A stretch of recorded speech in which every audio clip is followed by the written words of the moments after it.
Welcome to this week's episode, Show Up With Intent.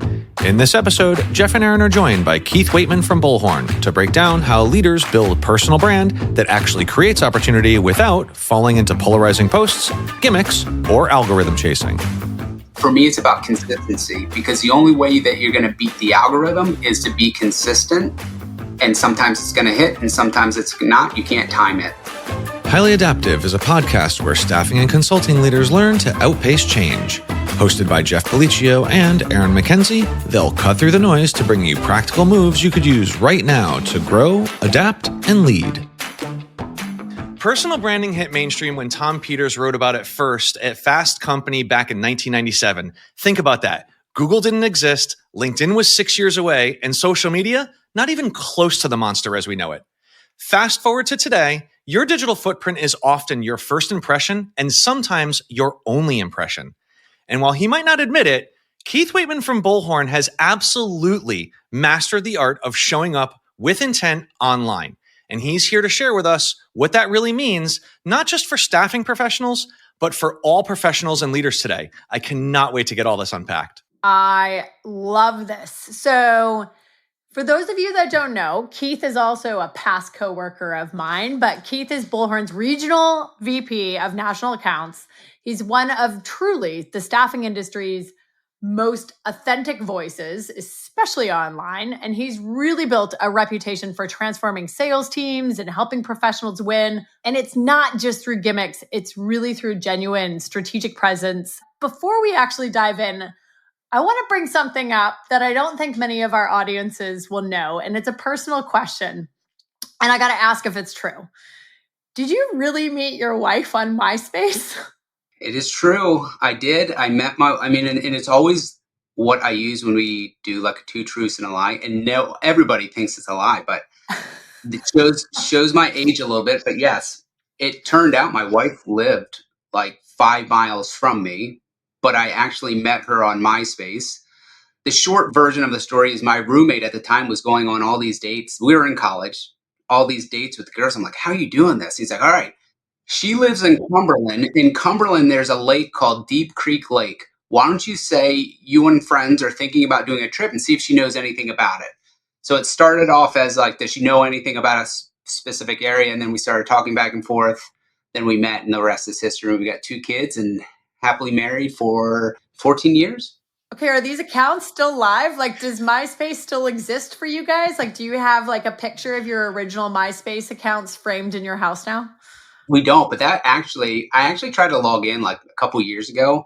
It is nowhere to be found. Oh, I love it. So what you're saying is, Keith, from refining your top 8 and having the right song on autoplay, all pre-algorithm, of course, you have been perfecting personal branding for over 20 years. And I think that kind of makes you one of the founding fathers and possibly a guru on the topic. Maybe I'm going too far, but I don't know. I mean, I was one of Tom's. I mean, Tom was a friend. He was in my top 8. So I love it. So, Keith, everyone talks about personal branding, but what does showing up with intent actually mean? Like, let's get into the meat of this. Yeah, well, for me, I'll tell you a little bit about how my journey started and where I've come. So, as Erin mentioned, I've been with Bullhorn now coming on 13 years. And being in sales, like there's a saying, be where your customers are. Well, all of my customers live on LinkedIn. So for me not to have a presence there felt like it was a missed opportunity. So I was like, okay, one, I want to be where my customers are. I'm going to start posting. And it's like, okay, what am I going to post about? I don't know much about anything other than sales. So I started there. And then the intent was, okay, if I do this, we get other team members at Bullhorn doing it. I get my team doing it. And then we create a presence. And to me, it's about showing up and sharing things that have worked for me or things that I've learned or mistakes that I've made so that other people can potentially either get some help out of it or be like, oh yeah, I've done that too. And that sucks. So, and for me, it also helps build that creative muscle of how do I get my thoughts out on paper and refine what my actual thinking is. That's definitely super important. And I mean, one of the things is like personal branding. I think it matters now more so than it ever has before. I don't know what you're like, you see it. We all are in a virtual environment. We don't have as many in-person connects as we used to. How have you seen it for like just everyday professionals or anything for you, Keith?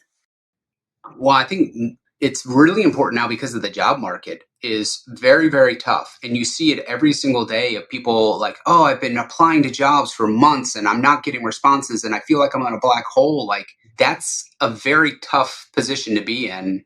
Whereas if you spend some time building a presence online, it doesn't have to be on LinkedIn. It could be wherever is where you're comfortable with. MySpace? Yeah, there you go. It helps you to be seen outside of, you start to build a network outside of people that you know specifically. And I think it was Naval had this quote about the different types of luck. And one of that was name recognition luck, which is things come to you, opportunities come to you just because of the name recognition. And the only way to do that is you either go create a personal brand or you go do something spectacular like, you own a business and people know you. I'm not that intelligent or smart to do that. So I decided to go build a brand about things that I know about. And I think it really helps specifically, like I said, in the job market that we're in to be able to know, and have a wide network. How did you figure this out? Because truly, I know that we're kind of like joking about MySpace and all, but like in kind of going through and doing this, you are in a sales role. You have a lot of responsibilities on your shoulder based on the titling and the things that you do for Bullhorn. Obviously wanting to leverage your personal brand in order to, like what I hear you saying is you're trying to leverage your personal brand, not to necessarily generate sales, but to create awareness and to share information and insights in order to be a better steward, to be a better neighbor to the community that you participate and serve. So like that is very much a counterintuitive concept to sales. With sales being such a, hey, we need to get out there. I need you to close business. Like, it's those numbers at bat. We need, what are we closing today? You're taking it from a very different approach. So like, how did you figure that out? How did you get to that? I think it's just, I'm always a big fan of like, you should be learning something every day. You should be doing more, getting 1% better every single day. And you can only do so many calls and so many visits and so many emails. You've got to have a wide variety. So the next part for me was like, okay, how do I add some type of social strategy that's more of a long-term gain? It's more of a give. So then that way people are attracted to you that way. It's like the whole mere exposure effect, which is that phenomena that like people start to like you just because they see you all over. So Yeah. they're either going to like me, they're going to hate me. And if they don't, they can unfollow me. If they like me, then that's great. That's kind of the intent. Yep. But to me, it's just another tool in a tool bag for a salesperson. And I think I shared this when we were talking originally. Like, I think it was probably around 2020 when COVID happened and there were a bunch of layoffs happening. And I had this realization. I'm like, I've had a great run at Bullhorn and I feel like I've got a good internal brand, but I thought like, what if I get smoked at Bullhorn? What if like a new PE firm comes in or we get acquired and they're like, we don't need this layer anymore. We've got people for that. I'd be in the same position that a lot of people are in now, that it's a very tough position to be in. So I took that as an opportunity to say, I'm going to start now because if that ever happens, I want to have a plan B and I want people to know who I am outside of just my internal work network. I think that's critical for many people. Like you definitely need to have that. And especially in our interesting economy and uncertainty in the job market at certain times, I think that's definitely critically important. But I'm sure also, Keith, you have a lot of followers now. You have a lot of people that are connected with you. And I'm sure you're also seeing what other people are putting out there on LinkedIn, their posts. What are you seeing that's kind of making you like shake your head and you're like, oh my God, did you really just post this? Or what is your messaging trying to be here? Hopefully I'm not one of them. I'm just no saying. Names. We can protect the innocent. Like there's no names here. Yeah. No, there are a couple things that I don't necessarily get behind. But again, I'm also the type, like, if I see something that I don't like, I don't get pissed off about it. I just unfollow and I don't worry about it. Like, people don't realize they have a choice to consume what they consume. Yeah. But the things that I don't enjoy are the people that they read something about. In order to get engagement, you've got to be polarizing. So all of their posts are super polarizing. They're super negative. They're like rage baiting. And I'm like, that really drives me up a wall. And then I also don't like the things that don't seem to really relate or add value, like get ready with me and like, do on Instagram about makeup and all that stuff. That's great. But like, what value are you bringing to the audience by showing how you get ready? But they get high engagement. So maybe I should start getting ready and taking videos of myself. Maybe that'll Hey, mascara can be your friend here, Keith. You never know.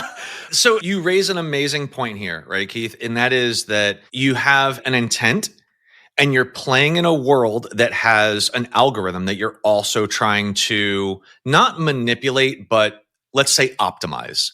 And so like in that, what I'm hearing is obviously like the people who are manipulating the algorithm, like that's annoying, right? Because then it pops in your feed and you're like, I don't care what your salad looked like.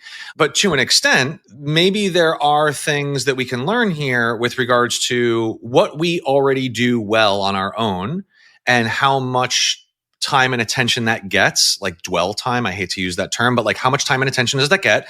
And then are there areas that we're not serving that community? Like I know that for myself, I don't write naturally in a personal connected way to that information. So for me, it's more about education. I don't want anybody to ever feel burdened by like whatever my life is or the circumstances that surround it. I just want to give you as much as I can. But in LinkedIn specifically, there is a big shift. Like there is a very big shift to more personally connected contextual information. So like, how do you kind of deal with that reality? Well, I think it's one, you do have to balance it. And the other thing is you've got to test things because that's the problem with the algorithms. You don't know what's going to work. Like there's sometimes where I've spent like a long time on a post. I'm like, oh man, this is going to kill. And it completely flopped. Same. And then other times I post something, I'm like, I don't have enough time. 200 impressions. Yeah. I'm just going to put this out there. And it like gets like 50,000 impressions. I'm like, that was the dumbest post. Why did people like that? So you can get in trouble if you're always thinking, how do I optimize for the algorithm? How could I get the most engagement? For me, it's not part of my like direct business. Like it does not serve me as far as like, it's not the driving force of my business. So I don't get wrapped up on if a post goes well or if it flops. For me, it's about consistency because the only way that you're going to beat the algorithm is to be consistent. And sometimes it's going to hit and sometimes it's not. You can't time it. So is there anything that you did that you found through one of these tests that you were like, holy shit, I need to do more of these? And like, how do I like it? Like maybe it was something you did. It was like super authentic. It came out really fantastic. It crushed like accidentally. It's like a beautiful accident that you felt like, man, now I need to figure out how do I do that again? Like, how do you make lightning strike twice or three times? Well, probably once a month, I take a look at the analytics. I use a tool called Authored Up, which will show me all of the different posts and what went well and engagement. And then I'll ask myself, okay, why did that happen? And then I'll take those probably 4 or 5 posts and then I'll remix them. So I'll try and think of the same concept, but write them out at a different angle or framework and then schedule them out for, 3-6 months because I'm a very big on repurposing. I started off was very like, I can never post the same thing, but like only a certain percentage of your audience sees what you post. And I've posted some things 3 or 4, sometimes 5 times, and each time someone else sees it because I got new audience and other people hadn't seen it before. So I always try to say, what's going well? How do I repurpose it? Like as an example, what I started doing was I noticed that one of my listicle posts, which is just like a list of things, if I took that and I put it into a carousel, like a black carousel that looked like Twitter, which is not, like I just did it in Canva, same exact content, but put it as a carousel, that was one way to extend the life of that. But it also actually worked even better because I think of when you talk about the dwell time, people having to scroll through to get to the next one and get to the next one.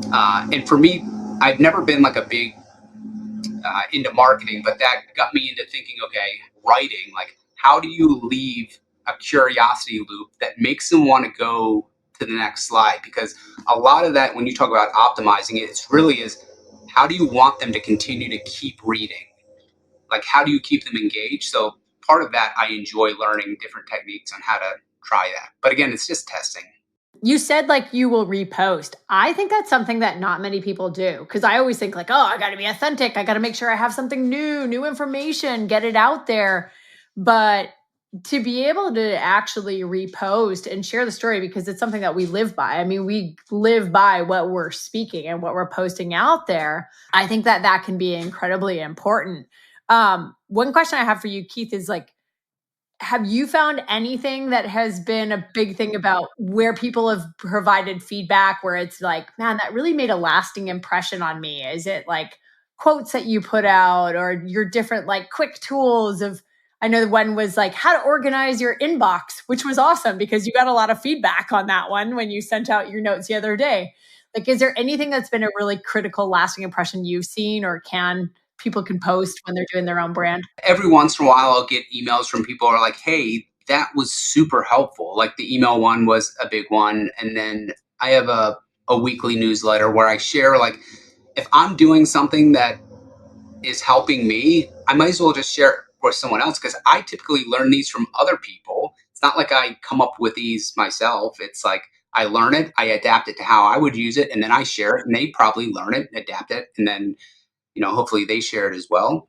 I wouldn't say there's anything specific, but I try to make everything that I send out super actionable, because LinkedIn goes crazy for the cliche stuff. And sometimes I do it too, because some of it, get ready. Some of it I can resonate with it. But I'm very big on, like, if you're going to say something, share me or tell me how to do it or how to solve the problem that you're talking about. Don't just say this is a problem. Give me some ideas on how I could potentially solve it. I've seen that a few times. Yeah. Talk about it like you're in the boardroom. Yeah.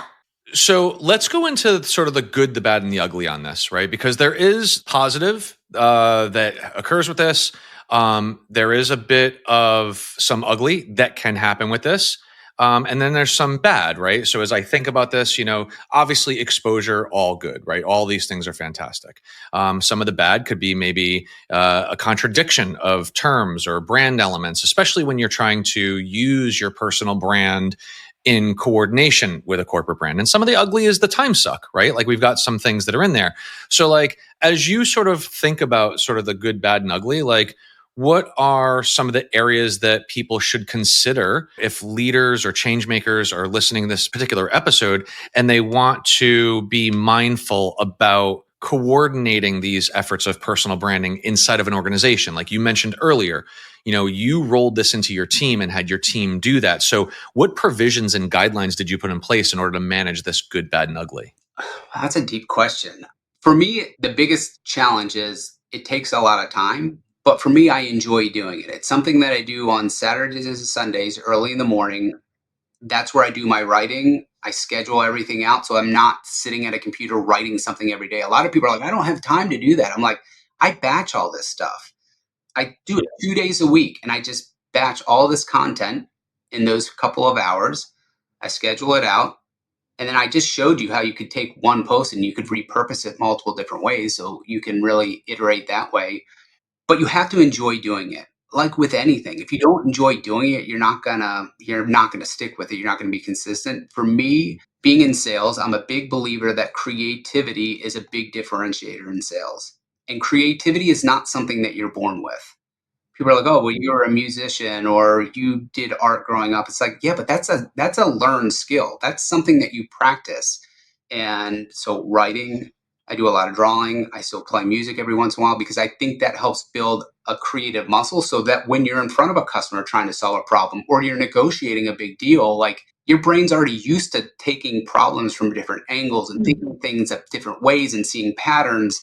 So for me, it's a skill builder that applies in my day-to-day. I think that creative mindset pulls in so well from a sales perspective and what we do, and being able to just keep it at the forefront. It really does empower us to bring different ideas to the table and different things. And when you are posting, it feels authentically you, which is great, which I absolutely love. Yeah. In the enjoyment of the process, I think it's worth noting that there are multiple areas of enjoyment that one can get from this, right? So you just talked about the creative element, right? Being able to sort of like allow whatever it is, the right side or left, I don't know which side of the brain it is, but like the opposite side of the brain from the analytical can kind of dig into that. But then there's also sort of like the puzzle of it all too. Like you mentioned going back and looking at your analytics over the last 30 days and like, how can you then take those items and coordinate them in a different way to be continually meaningful to your audience without seeming like you're regurgitating the same information out.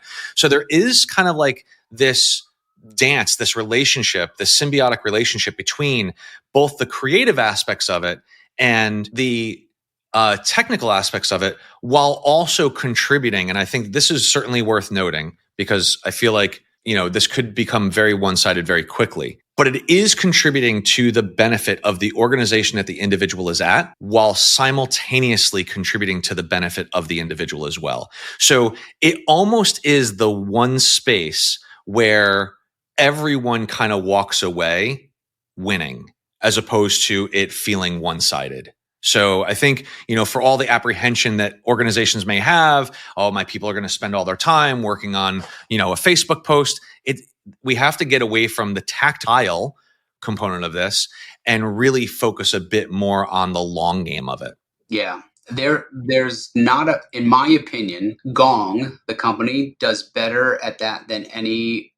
Like all of their individual sales reps are basically like sales influencers, and they've built such a massive brand. I think if you talk to anybody in the SaaS space and you say, who do you think has the best online brand on LinkedIn or whatever it may be, they all say Gong, because they do such a good job of like empowering their reps. And I don't know if they make it as part of their like learning and development or compensation plans, but they do a really, really good job at it. And that's why they're a market leader in the space that they're in. Do you find that there's reverse effects as well? Like Gong obviously is someone that is shown as a thought leader or a sales leader providing their insights. But is there been times where you've also seen potentially on LinkedIn or whatever social site where there can be misalignment and does not position their company in a good way based off of what someone is posting? Oh, yeah.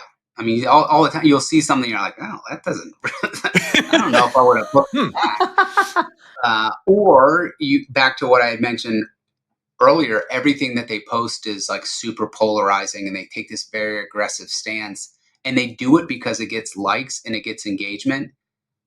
But for me, I'm like, man, that could just got to be such a draining life to like try to think of how can I rile people up today. That's just not a path. That's just not a path I want to go down. Me either. Yeah.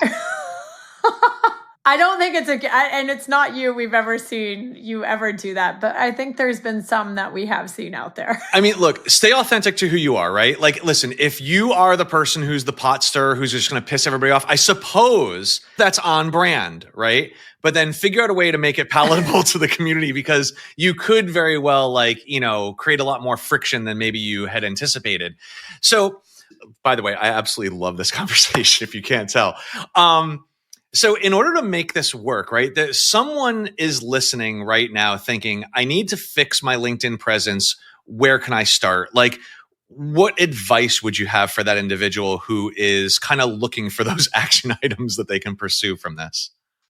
I would go to Justin Welch and I would take his LinkedIn course. And I took it maybe 3 years ago. And it really helped me think through what a strategy is, how to systematize everything. Because again, I don't sit and stare at a blank paper every single time. I have ideas of different topics that I want to cover. I have formats, like whether it's a carousel or it's a listicle or if it's a story or if it's X versus Y.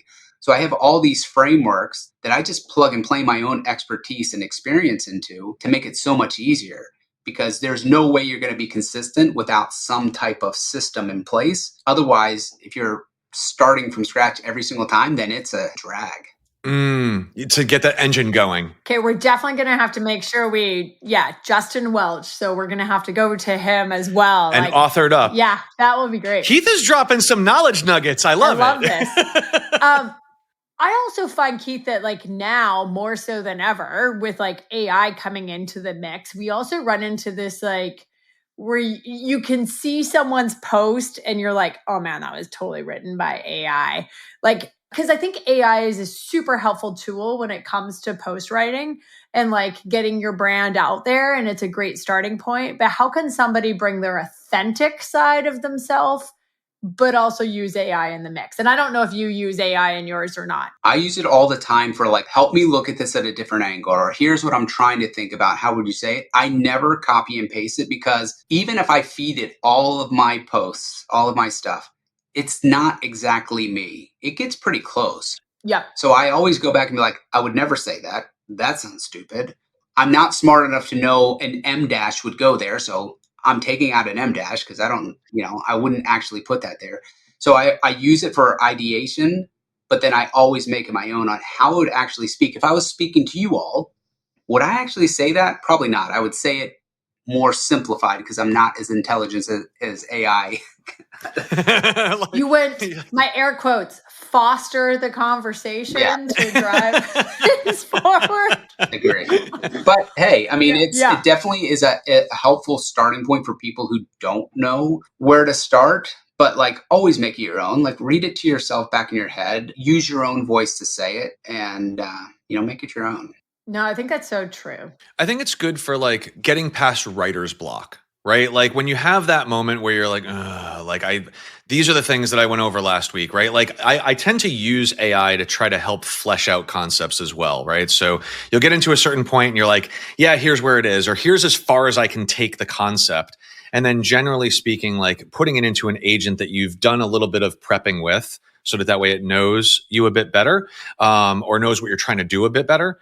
Getting that back out then usually gives me that next step where I'm like, all right, this is what it is that I was looking to say. I can clean it up, brush it up, and I'm kind of ready to go to the party. So I absolutely love the idea of leveraging it as a resource, not as the writer, right? Like this isn't your personal copywriter. It is really more of like an editor and creative support. So I love that. That's great. I think that's good. Yeah, get the ideas, which is huge. I have another, just something that's come up as I'm thinking about this, but who should also be doing the digital presence? Like, how should it be leaders? Should it be everyone on their team? Can it be anyone? And like, how do you think that leaders can also support their teams on driving digital presence? I think that there's no limit to, I wish I started sooner. I didn't start until I was an RVP. I wish I started much younger. So I don't think there's a limit on the level. For me, if you're a leader and you're telling people you need to go social sell and you need to go create a brand online and you don't have one your own, to me, that's a crappy leader, because I'm never the type of person that's going to ask my team to do something that I wouldn't do myself. So if I expect them to go build a brand or start to post on LinkedIn, I should be doing that as well. And I think that most leaders listen to this, I hope, would agree. Like, if you're going to ask your person to do something, make sure you also do it, or you're willing to do it. That's the only way to get people to buy in and actually follow the lead. So inside organizations, right, you've got a lot of influence, obviously, that happens from the top down. But then we're also seeing, like in a few previous episodes that we had done, we were talking a lot about like how change makers at the front line are really starting to like encourage or be the catalysts of change inside organizations as well. So let's look at those two groups, either leaders as well as those change makers at the front line. Give me the Monday morning action item that each of them can do in order to make change either individually or organizationally. Like how do we, I mean, honestly, this is for leaders. How do we get change organizationally? Because an individual is going to be great for them, but it isn't necessarily going to make a big impact and move the needle for the organization. So how do we address that? Again, you keep hitting me with these big loaded questions. I'll do my best to answer. I mean, I think anytime you're trying to influence change, it all comes down to communication and who that communication is coming from and what is the problem that you're trying to solve and how does it impact the priorities that the company has set. Because if it doesn't, the chances of you influencing a big change is probably very low, and you should go probably find something that impacts or is blocking a priority that the company cares about. If you have that, then it becomes about being able to communicate and articulate it to the stakeholders that matter on why this is a problem, how we feel like we can unblock it, and here's the strategy. The last thing that I share with my team, but what drives me insane is when someone comes and says, this is a problem, I can't stand it, you need to help me fix it, and they have not taken the time to think through it themselves and come up with solutions. Like I have a saying, like, don't come to me with a problem unless you've got 1 to 3 solutions that you've thought through. Even if they're wrong, it shows that you've done the mental process of like, how do I actually fix this? And I think by doing that, you cultivate a culture of problem solvers, people that want to go figure out how to solve things and not complainers, because that will drag down an organization faster than anything else, in my opinion. Fair. What a great point. See, there you go. That can be your next post here is really come to me with 3 solutions to the problem you want to ask, and we'll go through it together. But I think it does help really make sure that somebody is staying top of mind and they're thinking through it and not just asking for the help, build their own character. So I have another question for you, Keith. And this is something that we ask all of our guests. And it's something that we've done. And we like to kind of see like what drives your day to day? What has been the one inspirational quote or anything that keeps you moving ahead in your life? So I would love to know what it is for you. And I've never asked you this before, so this will be good to know. Yeah. So one of the quotes that I don't know where I heard it from first, but it's been probably 15 years since I've heard it, and I love it, is the separations in the preparation.